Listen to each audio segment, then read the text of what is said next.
¿Por qué hay tantos intereses en torno al debate del litio? Porque nuestro futuro depende de la recuperación de nuestra propiedad social. Por nuestro bien, Litio para Chile.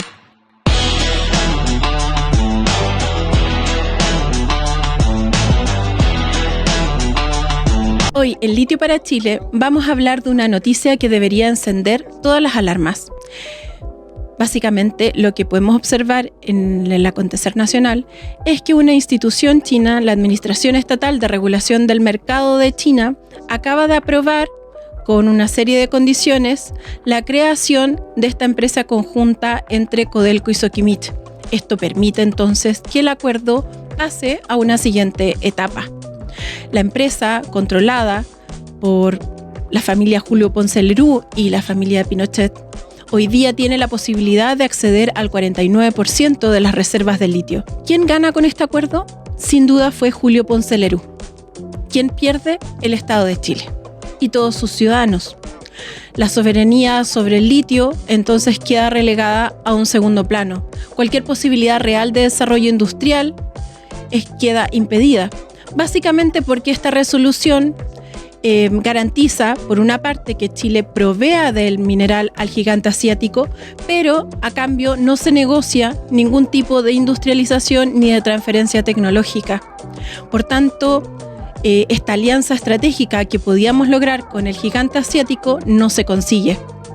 China también pierde con esta resolución, ya que no hay garantías de cumplimiento por parte de Julio Ponce Lerú y la familia de Pinochet. Recordemos que esta empresa tiene una serie de acuerdos con empresas y bancos estadounidenses para exportar el litio estratégicamente. Por tanto, lo repito, no hay garantía alguna de cumplimiento real de esta resolución. Y Julio Ponce Lerú es el actor más cuestionado, además, en el ámbito del litio chileno. No solo porque se apropia ilegalmente del 49,9% de las reservas de litio, sino que porque nunca cumple los acuerdos. ¿Dónde queda entonces la Estrategia Nacional del Litio? ¿Dónde quedó la promesa de desarrollo con valor agregado, de desarrollo compartido? ¿Dónde quedó la participación de las comunidades o incluso el rol del Estado? Hoy más que nunca debemos levantar la voz. El litio debe ser utilizado para el desarrollo de nuestra nación. En un desarrollo compartido, pero con industrialización en nuestro país. Este no es un acuerdo para el beneficio de Chile. Es un acuerdo para el beneficio de Julio Ponce Lerú y la familia de Pinochet. En esta oportunidad tenemos a un tremendo líder sindical, a un líder histórico que además ha fortalecido una serie de propuestas técnicas para precisamente generar un horizonte de transformación en nuestro país. Luis Mesina es además secretario general de la Confederación de Sindicatos Bancarios y Financieros. Y por otro lado también él es vocero de la coordinadora No Más AFP. Con ustedes, Luis Mesina. Hola, ¿qué tal? ¿Cómo estás, Marcela? Muchas gracias por invitarme. Bienvenido a nuestro programa. Para nosotros es un gusto que hoy día nos puedas acompañar, no solo por toda tu trayectoria, sino que además tú encarnas un posicionamiento político del mundo sindical que al mismo tiempo también logra hacer un horizonte estratégico, ético, que le dé una alternativa al pueblo de Chile y por tanto es muy importante tu opinión respecto de estos temas tan trascendentales para nuestro país como lo son el litio para Chile. Sí, bueno, agradezco tu consideración hacia mi persona respecto del rol que debiese jugar en la actual sociedad. Y bueno, lo agradezco. Sin embargo, a veces uno piensa que es tan complejo el escenario que estamos viviendo y que tanto convertirse en un sujeto que sea portador además de una dimensión ética para enfrentar los grandes y complejos problemas que vive nuestra sociedad, parece que los problemas los sobrepasan. Sin embargo, en el tema que tú estás abordando, que me parece muy interesante, este programa en defensa del litio, invita a reflexionar sobre aspectos que son estratégicos para el imaginario de lo que nosotros creemos debe ser nuestro país en las próximas décadas. ¿Y por qué digo que es importante? Porque nadie, o muy pocos, en el país discuten estos temas. Entonces uno se encuentra con una clase política absolutamente, yo diría, desacreditada por la sociedad, pero con mucha razón, toda vez que en este debate, hoy día estamos en un debate tremendamente importante, no se abordan estos temas. ¿Cómo financiar un proyecto de desarrollo en nuestro país? La gran pregunta que hace mucho tiempo varios, entre ellos tú, nosotros, venimos formulándonos. ¿Cómo diferenciar y cómo no caer en el dogma repetitivo de la autoridad? Es que lo único que hablan hay que crecer, pero no dicen para qué crecer, cómo crecer, dónde crecer y cuál es el sentido estratégico del desarrollo, por ejemplo. Tú jamás o muy pocas veces vas a escuchar a los grandes personajes vinculados a la política hablar de desarrollo del país, porque eso implica una categoría mucho más alta que tiene que responder a varias dimensiones de cómo yo me imagino un país en el mediano y largo plazo. Estoy hablando varias décadas, 1 o 2 décadas por lo menos. Y uno siempre tiene la tentación de compararse con países que en un momento de la historia estuvieron parecidos al nuestro y lograron pegar saltos cualitativos. Entonces uno se pregunta, bueno, ¿por qué chileno? Y creo que eso es relevante en tu programa. Queda medianamente claro que la importancia de reflexionar sobre esos temas. Pero para reflexionar hay que conocer, y creo que tú entregas mucha información, así que eso es lo que puedo como primera parte señalar como reflexión. Muchas gracias, Luis, por tu reflexión, porque en efecto uno ve los resultados electorales que tuvimos el día domingo. Uno observa muy claramente cómo los líderes que están generando procesos, digamos, electorales importantes en nuestro país. Hoy día el mundo se está debatiendo en la posibilidad de alcanzar nuevos estadios de desarrollo, incluso con mucha innovación tecnológica. Sin embargo, uno observa en las distintas candidaturas presidenciales que hay una especie como de rezago respecto de este tipo de temas. Y esto es también parte de la falta de liderazgo que hay respecto de los temas económicos. Y por eso también la misma Confederación de Sindicatos Bancarios y Financieros y la Coordinadora No Más FP ha sido tan sustantiva en poner un piso concreto para poder realizar las demandas sociales. Y por eso en ese mismo sentido yo te quería preguntar respecto de ámbitos que tengan que ver específicamente con hoy día el acuerdo que se está generando entre Codelco y Soquimich.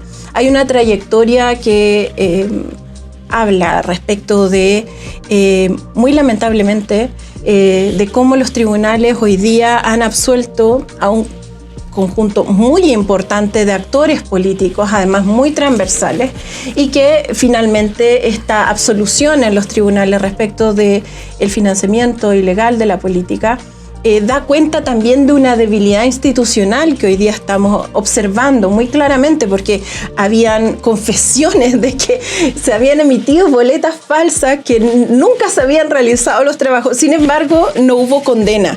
O sea, hay una confesión de parte, pero finalmente no hay una condena respecto de este tipo de delitos que además dañan tanto, no solo la imagen del país, sino que el patrimonio de la nación. Entonces, ¿qué piensas tú respecto de este fallo?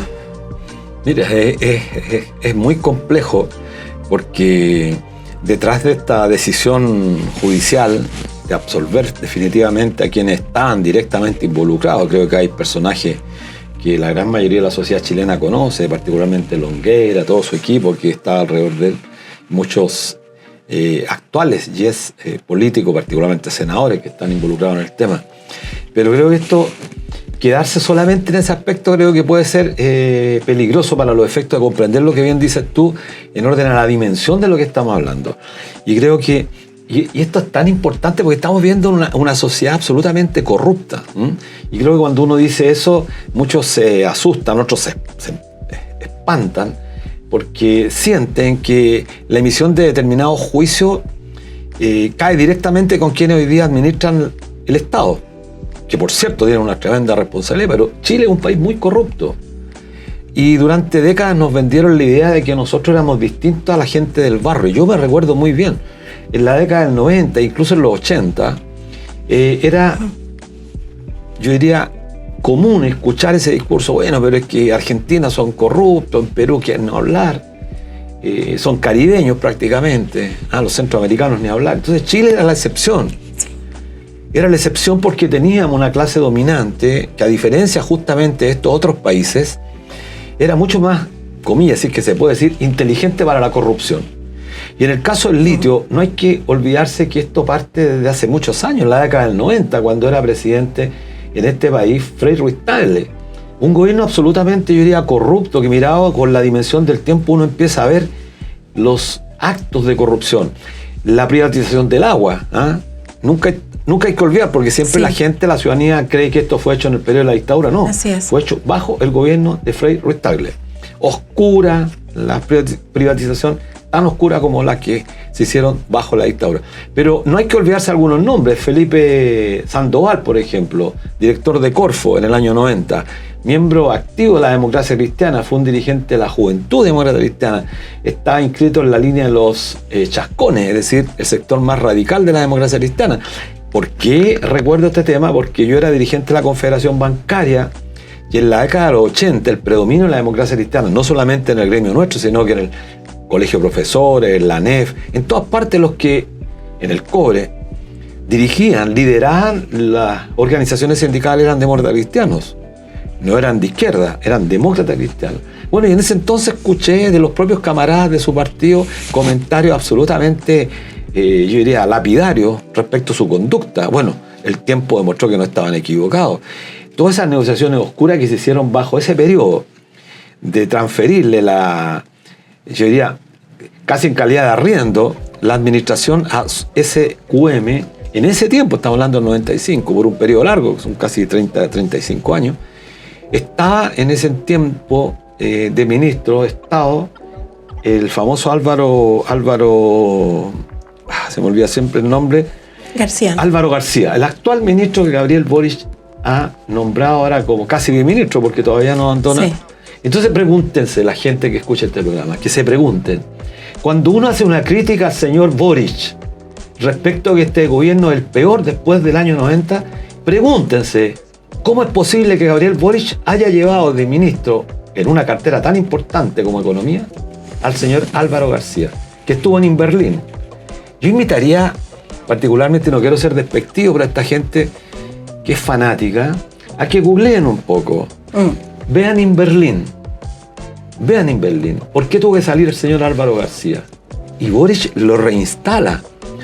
¿Con qué objetivo? Con el objetivo, aquí podemos especular, y yo quiero especular un poco, con el objetivo que cumpla un rol activo de tratar de tirar la mayor cantidad de dispositivos de forma tal que esto no salga a la luz pública, de que no se conozca cuáles son las tramas. Por algo está Máximo Pacheco ahí, personaje vinculado también a la concertación de Partidos por la Democracia, hay que decirlo claramente. Aquí Gabriel Boric resucitó, trajo de vuelta a todos los personajes más decadentes de la concertación de partidos políticos. Y esto es gravísimo lo que ha pasado. Yo no soy un especialista en el tema del litio, pero te he escuchado a ti, escuché a Mauricio Daza, he escuchado a gente que sabe el tema, y todos los que saben del tema, no los que tienen intereses, los que saben del tema, han dicho que este es un negocio absolutamente espurio, que pone en peligro el patrimonio de la nación. Y si pone en peligro el patrimonio de la nación, lo que correspondería, bueno, que la famosa Contralora, que ha logrado tanto protagonismo, que debiera intervenir en este tema y no perder el tiempo en ir a ICARE a rendirse a los pies de los sectores privados en circunstancias que no le corresponde eso, porque ella es una funcionaria pública. Entonces, yo lo que puedo decir es que me preocupa mucho. Los montos de los que se está hablando son montos siderales de recursos. ¿Y sabes por qué me preocupa tanto? Porque yo traí un texto que tiene que ver con la trayectoria y desarrollo de los países nórdicos. Sí. Noruega, Suecia y Finlandia.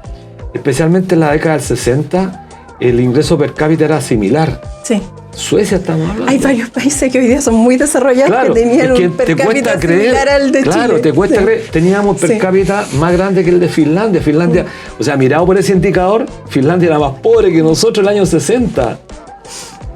No hablemos de cómo son esos países hoy día. Suecia, bueno, Noruega y Finlandia. Noruega tiene el fondo de pensiones más grande del mundo, generado justamente por una política del Estado, que en el ámbito del petróleo logró destinar un porcentaje relevante justamente para proteger a su ciudadanía.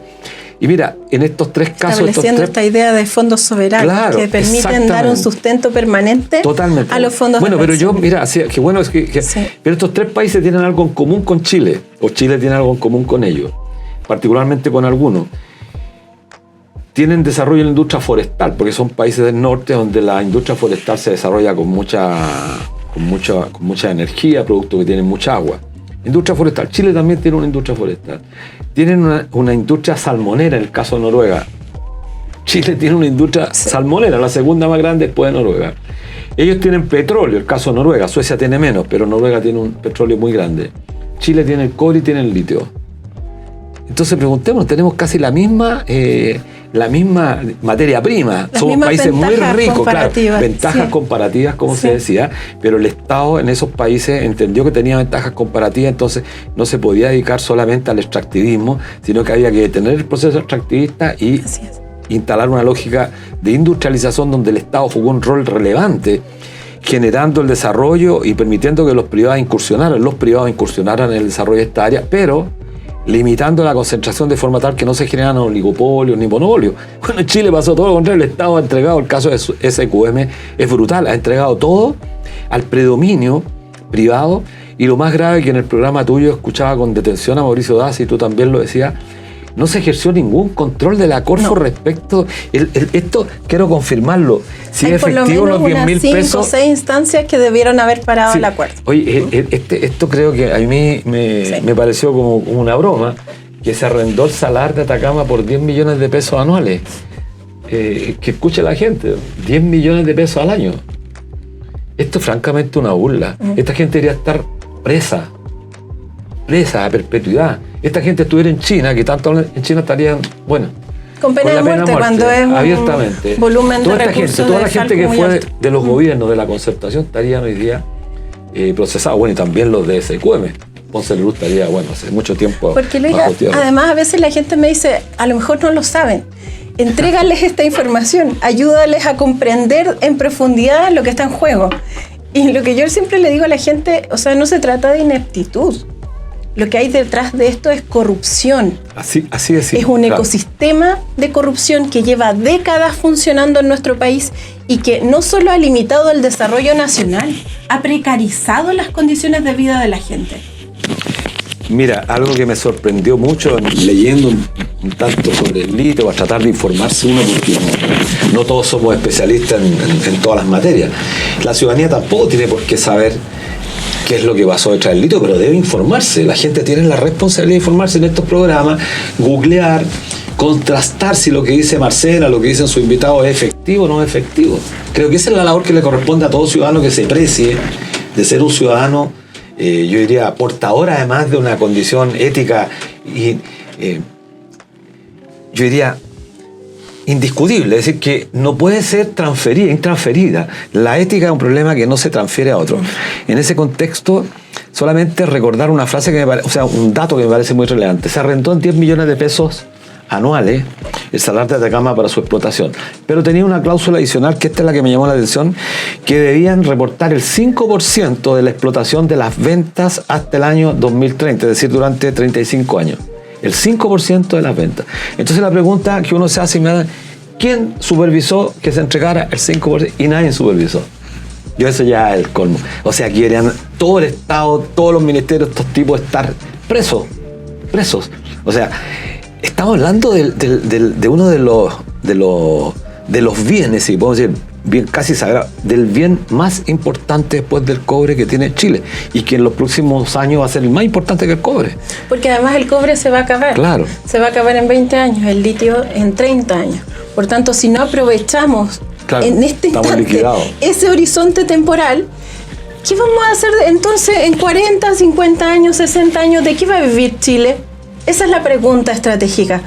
Si no generamos industria, como ustedes muy bien han desarrollado a través de distintas propuestas en la Confederación Bancaria, si no generamos industrialización, y no solo en minería, en todos los sectores, una industria moderna que además respete el medio ambiente y no en las condiciones que se produce el extractivismo hoy en día, en que básicamente quienes pagan este modelo depredador son las comunidades, los territorios, los ecosistemas y muy por cierto cualquier horizonte de transformación, porque si hay una estructura de corrupción, entonces ¿qué posibilidades tienen hoy día los candidatos presidenciales de enfrentarse a esa estructura de corrupción? ¿Tienen una posibilidad o no?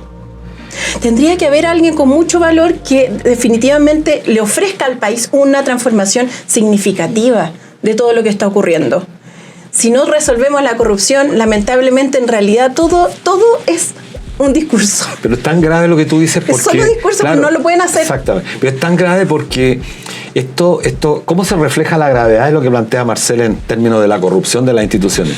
Que en el debate presidencial, que era tremendamente importante, era una oportunidad para poder sacar al pizarrón a los que aspiran a dirigir el Estado chileno, respecto a materias que son trascendentales. Por ejemplo, todos han repetido la monserga de que no, aquí el país vamos a abordar los temas sociales con mayor crecimiento, porque mayor crecimiento, mayor inversión, mayor crecimiento significa más empleo, mejores salarios. Bueno, es una monserga, insisto, que viene repitiéndose casi 30 años y ha sido un fracaso. Nadie preguntó respecto, por ejemplo, ¿qué se podía hacer con el litio? ¿Cuánto podía generar en términos de recursos? Mira, estaba revisando los datos de la PGU, hoy día que se está pagando casi 2.050.000, estos son datos actuales, hoy día en la mañana lo revisé, tiene un costo para el Estado de 7.000 millones, pero si uno le incorpora lo que quedó rezagado del pilar solidario, el aporte previsional solidario, la pensión básica solidaria, porque todavía quedaron algunos meses, estamos más o menos alrededor de 7.500 millones de dólares al año, que es una cantidad sideral de recursos. 7.500 millones. ¿Cuál es el problema? Y esto es la gravedad, que cuando se hizo esta reforma previsional se mintió tanto, porque se dijo que iba a haber pensión garantizada universal de 250. ¿Cuál es el problema? Que el próximo año no van a haber recursos para financiar. Y por eso CAT, igual como dijo Janet Jara cuando era ministra, que había que generar los recursos para pagar la PGU. Bueno, y si no hay recursos no se va a pagar la PGU. Entonces estamos en un problema gravísimo. Imagínate todos esos 2 millones de personas. En total, con el total del pilar no contributivo llegamos como a 2.500.000 personas que viven o complementan de alguna manera su escuálida pensión, su miserable pensión, con este aporte del Estado que lo financiamos con impuestos generales, particularmente con el más regresivo, que es el IVA. Entonces, aquí teníamos la oportunidad, pues, con el litio, así como lo hizo Noruega, como lo hizo Suecia, como lo hizo Finlandia. Y además que si uno mira los ingresos solo de Soquimich en los últimos 10 años, yo tomé todas las memorias anuales y calculé el valor. Y son 40.000 millones de dólares en solo 10 años. O sea, estamos hablando que podríamos cubrir más de la mitad si es que seguimos exportando como materia prima. Y digo más de la mitad, ¿por qué? Porque los ingresos hoy día en realidad son utilidades para Soquimich, porque los costos se financian con los subproductos que obtienes del litio. Entonces, si además a esto le generamos un proceso de industrialización, nos sobraría dinero. Claro, casi el 1,5% del PIB más o menos es lo que genera el litio anualmente, ¿no es cierto? Es decir, una cantidad sideral de recursos. Si hoy día el debate es tan estrecho de los asesores económicos de los de CAS y de Jara, creo que en eso no hay mucha diferencia entre los asesores económicos.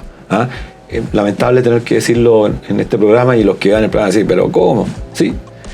E incluso he llegado a pensar a veces que los asesores económicos de la candidata Jara ese son más papistas que el Papa, para usar un sentido coloquial. Y en este caso particular me parece a mí... Y ahí hay una debilidad que la gente la siente y por tanto, ¿por quién vota? Claro, la debilidad lo venía conversando con nuestra asesora comunicacional cuando veníamos para acá, que cuál es el gran problema, que en los debates políticos no hay una izquierda que sea capaz de tocar estos temas. Y no estamos hablando acá de generar discusión falsa, abstracta, no, discusión con datos duros.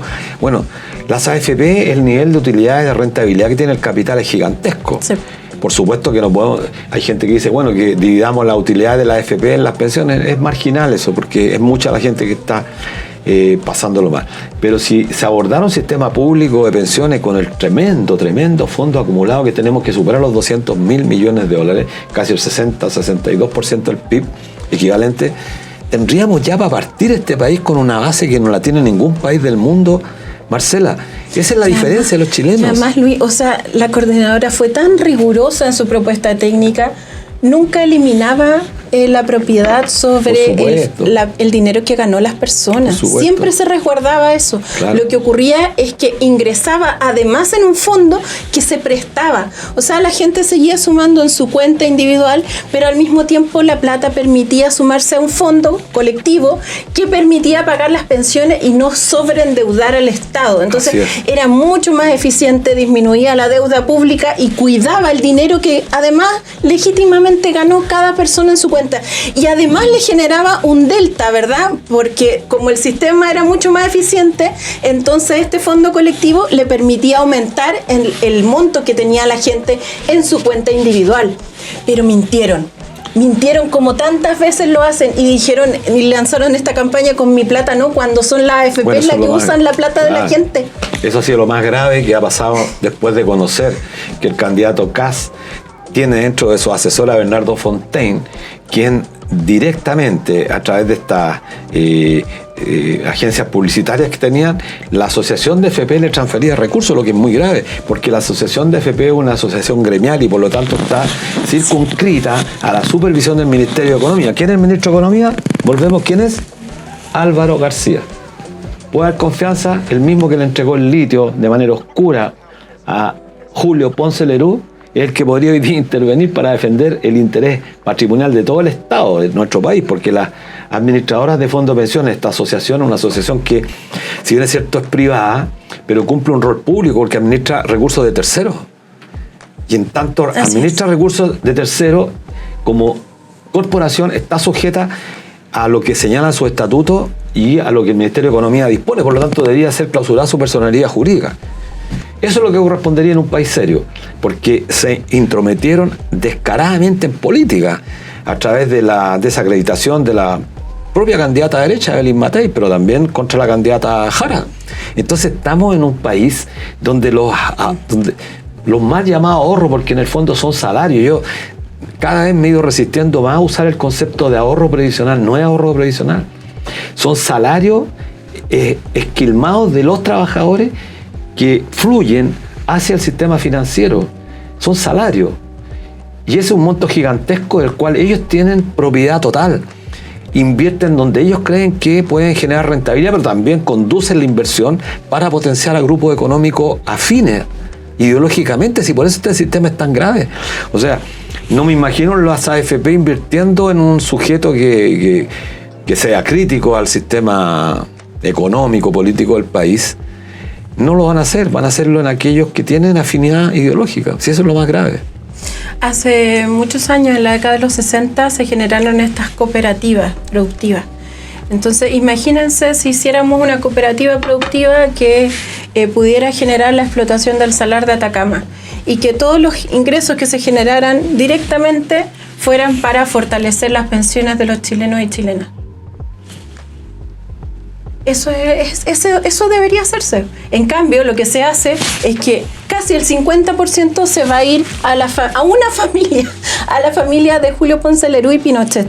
Y el otro 50% va a quedar en manos del Estado, pero no sabemos por cuánto tiempo, porque Julio Ponce Lerú tiene un mecanismo de privatización que ya ha utilizado muchas veces en este país, que va privatizando por pedazos. Hoy día ya privatiza con este acuerdo un 49,9%. Va a ir privatizando el resto. De hecho, el contrato, el acuerdo que llegan, lo permite. ¿Cómo es posible? Yo siempre me preguntaba eso. ¿Cómo es posible que en el contrato hayan permitido la privatización futura si quieren resguardar el interés de la nación? Es gravísimo.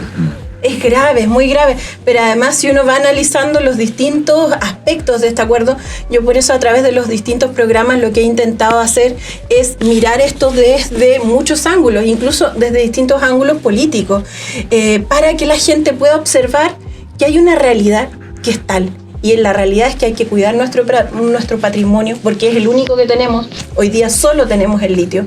El cobre también es un mineral que hace parte del dominio público, pero no en la misma condición que el litio. Si nosotros quisiéramos en el 2030 que el litio fuera 100% explotado por el Estado, no tendríamos que rendirle cuentas a nadie, porque es nuestro.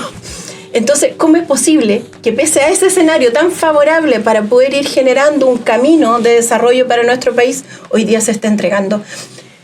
Luis, quiero quedarme con tus últimas reflexiones sobre este tema. Mira, yo diría la reflexión más importante que debiésemos hacernos todos, los chilenos, las chilenas, es respecto de cuál es el futuro inmediato. Aquellas personas que tienen hijos, niños, tienen que preguntarse respecto de qué es lo que en el futuro inmediato les va a suceder. Este país hay que cambiarlo, hay que transformarlo con urgencia, porque de continuar con este modelo, yo no quiero usar palabras tan rimbombantes como el extractivismo, pero es el extractivismo lo que está ocurriendo aquí, la destrucción de nuestro ecosistema. Pero más que eso quiero referirme a un aspecto que es determinante, o sea, cómo los gobiernos de turno han abandonado completamente una determinada, yo diría, filosofía respecto de abordar el tema del trabajo. Sin trabajo, las personas no son nada. En la sociedad capitalista, para poder convertirse en sujeto de crédito, decían los bancos, hay que tener trabajo, hay que tener ingresos. Sin ingresos usted no puede consumir. Si no consume, muere, perece. Ese es el drama que hay en este país. ¿Y cuál es la tendencia que observamos? La tendencia que observamos es que cada día hay menos empleo. Claro. Hay más empleo informal, es decir, ese empleo de ponerse en la colita de una feria con un pañito y vender los artículos que usted tiene en su casa y que ha ido transando. Es decir, el nivel de pobreza que nos ofrece este modelo no es un invento, no es una ilusión, es una realidad. Si un país en el año 70, 71, los trabajadores logramos en este país participar del ingreso total en más de un 61%, bueno, fue posible que la torta que generamos, el 61%, usted la cortaba y venía para los trabajadores. Bueno, ¿por qué esa participación viene cayendo sostenidamente? Y lo más trágico que nos muestra un horizonte de barbarie, es lo que muchas veces se dice. Entonces, creo que solamente podemos nosotros, las personas, los seres humanos, ponernos de pie para evitar que esto continúe. Y creo que la gran enseñanza que tenemos después de lo que estamos observando, que la derecha en este país tiene casi el 70%, gran responsabilidad del gobierno actual, por supuesto, porque no hay que eludir quién hace posible esto. Esto en la historia va a quedar guardado. La izquierda ha sido derrotada, yo diría, como nunca en los últimos 50 años y en gran parte producto de un gobierno que se autodefinía de izquierda. Entonces creo que la tarea que tenemos que llevar por delante es que hay que construir rápidamente, ojalá lo más rápidamente, una nueva forma de hacer política, una nueva institucionalidad política que recoja lo mejor de la tradición de lo que han sido los postulados de los sectores progresistas de este país, y que dé un combate a muerte a la corrupción, a la descomposición, al oportunismo, a la frescura de los políticos actuales. Porque si hay algo en común que la gente desprecie la política, es justamente la conducta, yo diría, esnovista de la clase política de este país, que no ha reparado en nada en cuidar el pudor como aspecto fundamental de la prestancia que tienen que tener los políticos en este país. La austeridad, la estética también. Entonces estos tipos ya son capaces de concurrir a los programas matinales para ir a pelear de manera descarada, pero sin ningún fundamento. O sea, tipos que no se preparan, que no discuten estos grandes temas, y eso nos preocupa. O sea, la política está en un escenario muy complejo hoy día, pero estos debates que se hacen en estos medios creo que hacen una contribución a que la ciudadanía empiece a pensar mejor, rápidamente, y pronto tengamos una alternativa distinta. Y es que además la gente tiene que saber dónde está el dinero que es de todos, dónde está nuestro patrimonio. Y ahí está, en el litio. Muchas gracias, Gracias, Luis, a ti por la invitación, por haber participado del programa. Era muy importante. Y éxito en tu iniciativa. Muchas gracias, así es. Mientras el mundo discute en la COP30 en Belén, Brasil, cómo enfrentar la crisis climática, Chile y otros países se vuelven el centro del debate ambiental, pero esta vez no por un liderazgo climático, sino que por una gran contradicción que está ocurriendo en este lugar. Porque mientras se habla de transición verde y de energías limpias, en el pabellón de Chile se oculta una verdad terrible. La base del modelo chileno sigue siendo extractivista. En el litio, en el cobre, en el agua, los bosques, la pesca. Son los territorios los sacrificados, son sus comunidades, es el pueblo de Chile. El discurso es verde, pero la realidad es gris. O peor aún, es desértico. Los activistas lo dijeron alto y claro en la COP30. En vez de fortalecer la participación de las comunidades, los pueblos indígenas, los campesinos, las diversidades, los líderes ambientales, Chile llevó a las empresas. En vez de diálogo democrático, hubo marketing corporativo. En vez de justicia ecológica, hubo lobby. Porque el extractivismo no es solo una palabra, es una práctica que devasta la tierra, contamina el agua y arrasa con los ecosistemas. Desde el norte seco, por la gran minería del cobre, el litio, hasta el sur talado por las forestales, Chile se presenta como un modelo verde, mientras multiplica las zonas de sacrificio. La paradoja en este contexto es brutal, porque Chile está exportando minerales para la transición energética global, pero no hay transición energética para nuestro país. Se negoció un acuerdo entre Codelco y Soquimich que no generó ningún aumento en la industrialización del litio y por tanto mantiene el modelo primario exportador, es decir, seguimos exportando materias primas sin valor agregado, sin industrialización. ¿Y quiénes están tomando las decisiones? Las grandes empresas. No estamos hablando de las pequeñas, medianas o incluso empresas que uno podría categorizar como grandes. Estamos hablando de las transnacionales gigantescas. No están las comunidades, están las mineras, no los pueblos originarios. Están los lobbies, no la ciencia y la academia crítica. Los que contaminan están en la COP30 en la zona azul, no los que trabajan por tener un país sin contaminación. En vez de abrir los espacios para la deliberación real en la COP30, el Estado chileno permitió que las empresas se legitimaran como actores centrales del debate climático. Esto no es neutralidad, es tomar partido.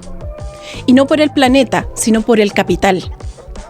Pero esto puede cambiar, porque el verdadero camino hacia una transición justa se construye desde los territorios, con las comunidades, con control democrático y con soberanía, con límites al extractivismo.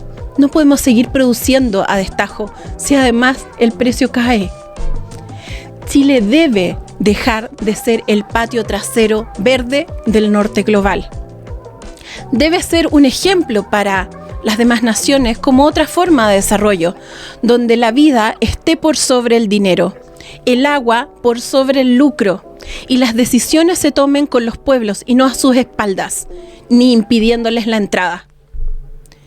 Esto fue Litio para Chile, porque sin justicia ambiental no hay futuro, y sin participación real no hay democracia ecológica.